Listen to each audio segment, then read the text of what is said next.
Nath, o Marco Civil da Internet ele exige, né, uma representação, né, de uma empresa, né, que a partir de determinado nível de usuários no país. E claro que o Twitter, como uma plataforma grande, com mais de 20 milhões de usuários, ela englobaria nesse sentido. Agora, a questão maior não é nem exatamente o número, é a presença da representação legal, mas é a necessidade de cumprir ordens judiciais, como está inclusive no ofício do ministro Alexandre de Moraes. Se o Twitter, né, se o X de Elon Musk estivesse cumprindo decisões judiciais neste exato momento, até a questão da representação ficaria para um segundo plano. Né? Inclusive, acho que é bom alertar, o Twitter tem ainda escritórios, bancas de advocatistas que prestam serviços ainda a ele em outros processos abertos, como inclusive Pinheiro Neto, né?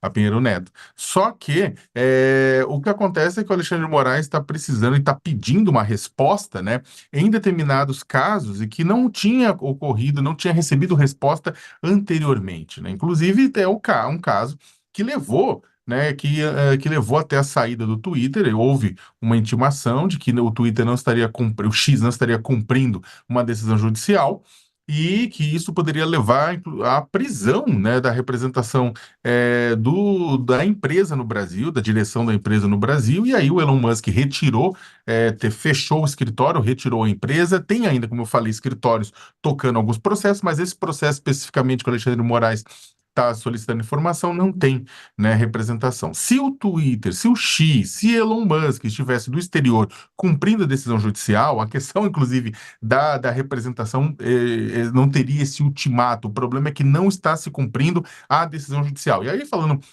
juridicamente, né, é claro que qualquer empresa que está dentro do Brasil precisa obedecer à legislação brasileira e às ordens judiciais do Brasil. Ordem judicial você pode contestar legalmente, você pode criticar, você pode espernear com relação a ela, mas ela tem que ser cumprida. Isso vale para Chico, isso vale para Francisco. Infelizmente, no Brasil, o Chico acaba cumprindo mais ordens judiciais. O mais pobre, o mais humilde é quem normalmente tem que cumprir a lei, cumprir as ordens judiciais, senão leva cacete. Normalmente, quem é mais rico e poderoso não cumpre. Esta um raro momento em que o mais rico e poderoso é obrigado a cumprir também sobre o risco de ter suas atividades fechadas, né? E aí, para finalizar, o que é atividade fechada? Vamos lembrar que quando o Telegram, né, o serviço de mensageria de mensagens dos irmãos russos Pavel, né, quando eles estavam quando eles não atendiam a demandas por parte do STF, chegou a haver a suspensão das atividades por um dia, a empresa correu e resolveu seguir, abrir representação, tudo isso mais. O ministro Alexandre de Moraes pode, por ordem judicial, a Anatel bloquear o acesso, né? É claro que quem tem outras formas de chegar, de desviar do bloqueio, pode continuar acessando o Twitter, mas o grosso da população não vai conseguir. E aí a gente vai discutir aqui, claro, mas é claro que Elon Musk, né, ele previa isso, para ele, o Brasil, como a gente vem falando aqui, eu venho falando aqui há meses, não é apesar de ter muito seguidor, não é um grande mercado de captação de dinheiro. Inclusive ele já teve até prejuízo aqui por causa do Twitter. E para ele é bom porque o Brasil acabaria servindo como um exemplo mundial. Olha, tirei do Brasil, né? Exatamente, porque eu estava sendo vítima de censura. O problema é que o Elon Musk está brigando com a Austrália, está brigando com a Europa, está brigando dentro dos Estados Unidos. O próprio Elon Musk transformou o Twitter numa plataforma de promoção da campanha de Donald Trump e de ataque à Kamala Harris. Né? Discute-se muito, inclusive, que se Kamala ganhar a eleição, né? E ao contrário de Trump, que prometeu para ele mundos e fundos, para Musk, o Musk vai ter um problema, né, no futuro, exatamente por conta das discussões sobre regulação, né, das redes. Por enquanto, ele está jogando esse pôquer com o ministro Alexandre de Moraes, que, ao que tudo indica, não está blefando, né? Vamos ver se ele sai e vamos ver o impacto disso. É claro, tem um impacto negativo, ninguém quer o Twitter fora do Brasil, todo mundo, o serviço, ele é útil para muita gente, mas também, vamos ser sinceros, o Brasil não é cobaia, né? Todo mundo tem que seguir decisão judicial, porque senão isso aqui vira terra de golpe.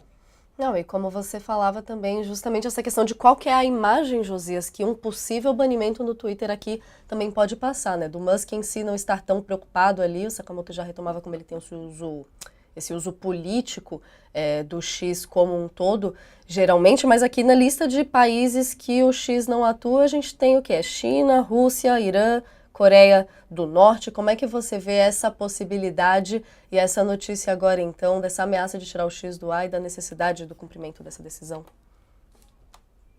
É uma decisão muito arriscada, porque ela é inevitável.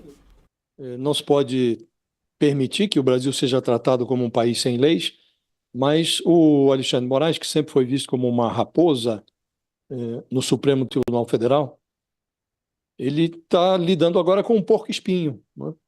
Então, ele tenta agora, o Alexandre de Moraes, tenta repetir com a Rede X o que fez com um outro conglomerado digital. Em 2022, cercado pelo Alexandre de Moraes, o Pavel Durov, que é o fundador russo do Telegram, ele executou no Brasil um recuo com uma aparência de derrota. E o Elon Musk, que é o embusteiro do X, ele faz o contrário. Ele aposta no desrespeito a ordens judiciais e, fustigado com a ameaça de ter a sua rede retirada do ar, ele dobra a aposta, né? O Pavel Durov, que é, aliás, um encrenqueiro que acabou de ser liberado da cadeia na França, né? Passou alguns dias em cana na França.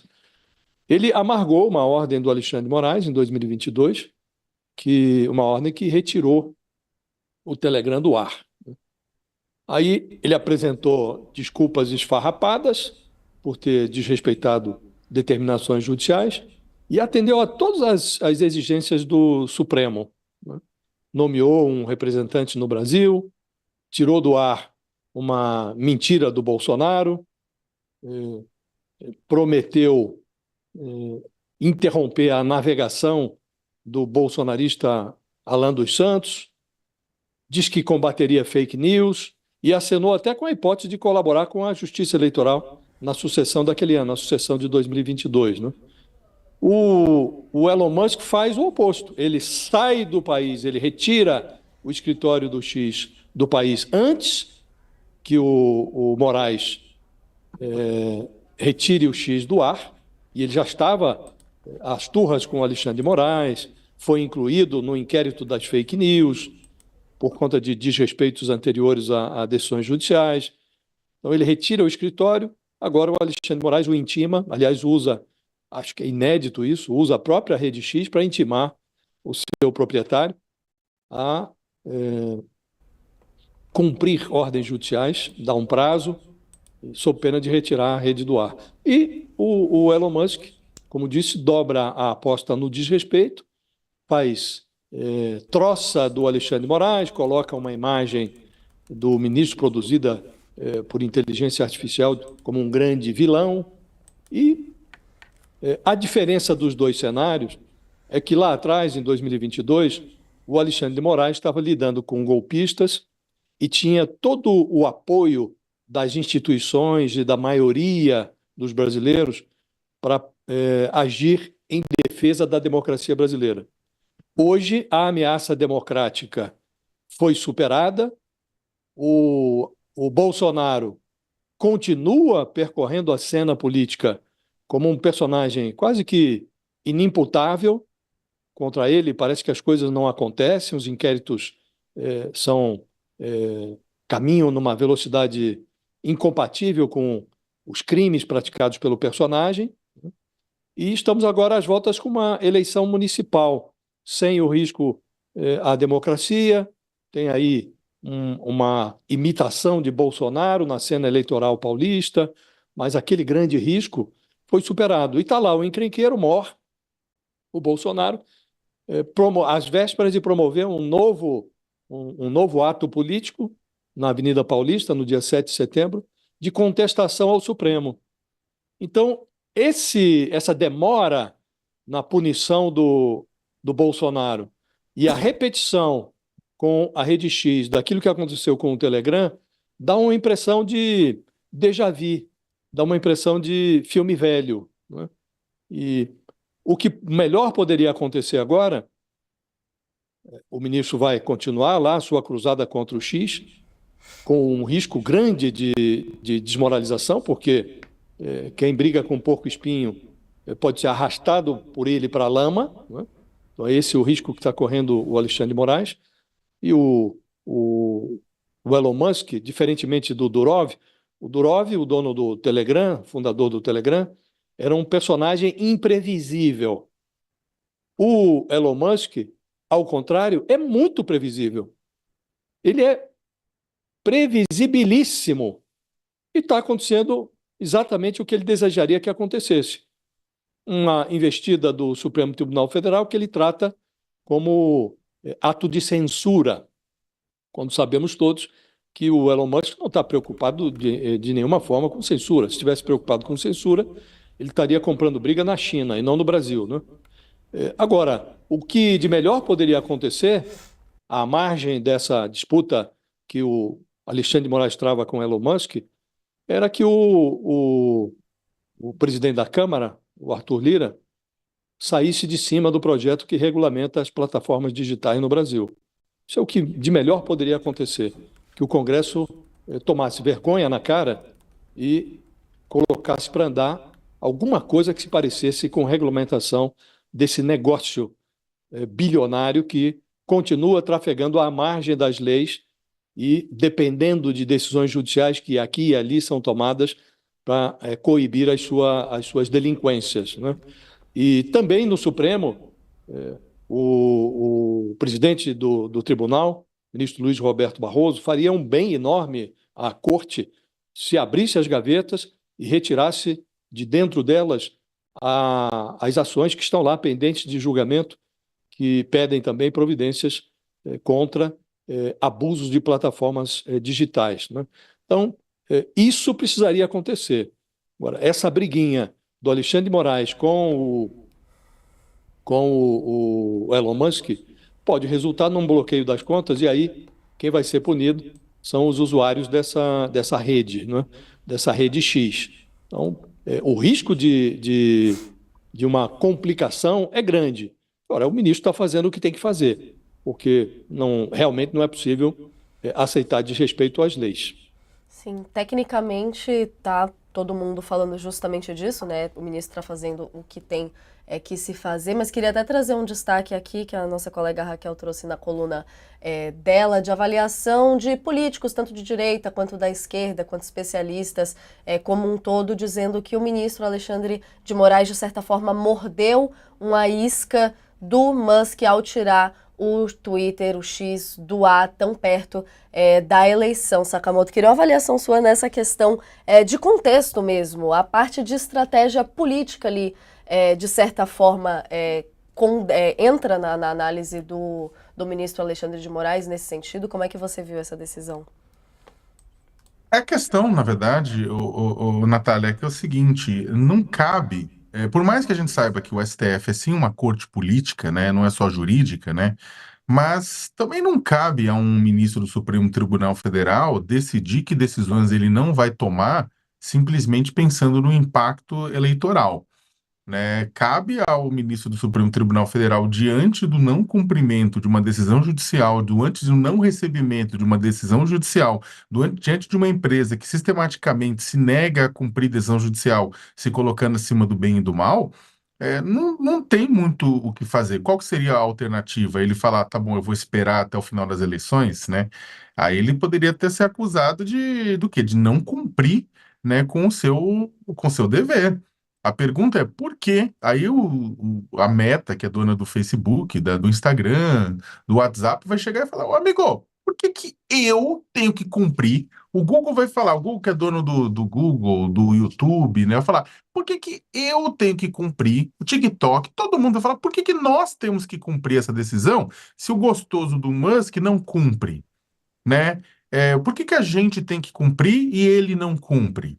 Né? Por que que a gente tem que receber? Porque vamos lembrar que a Meta recebeu a decisão judicial do juiz eleitoral Patinho aqui em São Paulo, né, para tirar as redes do Pablo Marçal, com 12 milhões de seguidores no Instagram, do ar até o final das eleições. Então, por que que a Meta cumpre e o Twitter, por exemplo, não cumpre? né?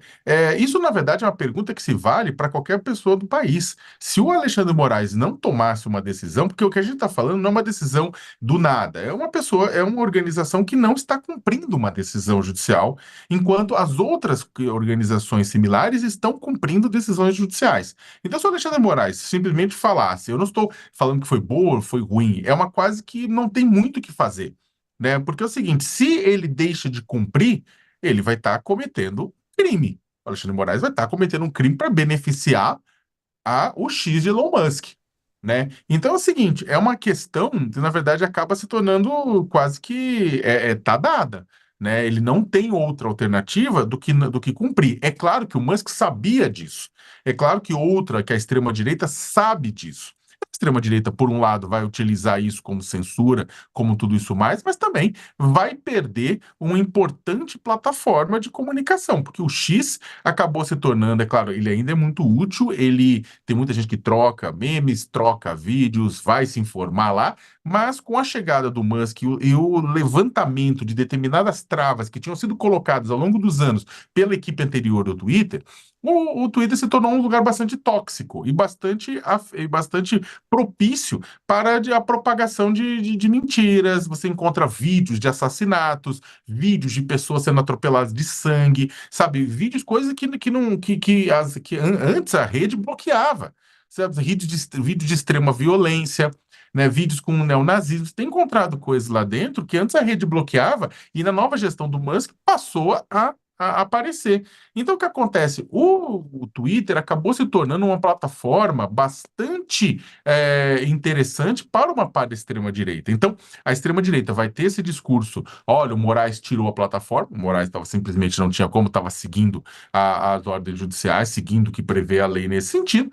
Agora, por outro lado, ou seja, ela vai usar esse discurso de censura e tudo isso mais, por outro lado, também, é claro, e perde, né, uma parte o STF vai ser atacado, tudo isso mais, mas por outro lado, uma parte da extrema-direita também perde um canal importantíssimo de contato com o restante da sociedade. Por quê? Porque os grupos de extrema-direita rapidamente vão se reorganizar em outras plataformas. Isso aí não tem dúvida nenhuma, da mesma forma que o que aconteceu com o Pablo Marçal, né, com relação à suspensão da conta dele no Insta. O problema é que você tem um limite, você não vai atingir aquele grupo de pessoas que não está muito mobilizado contigo. Você acaba apartando isso. Né? Então, há uma perda também para a extrema-direita, não é apenas para o campo democrático sem a plataforma. É uma pena, mas não tinha muito o que fazer. Natália, eu acho que o Moraes, se não fizesse essa colocação, ele ia estar prevaricando.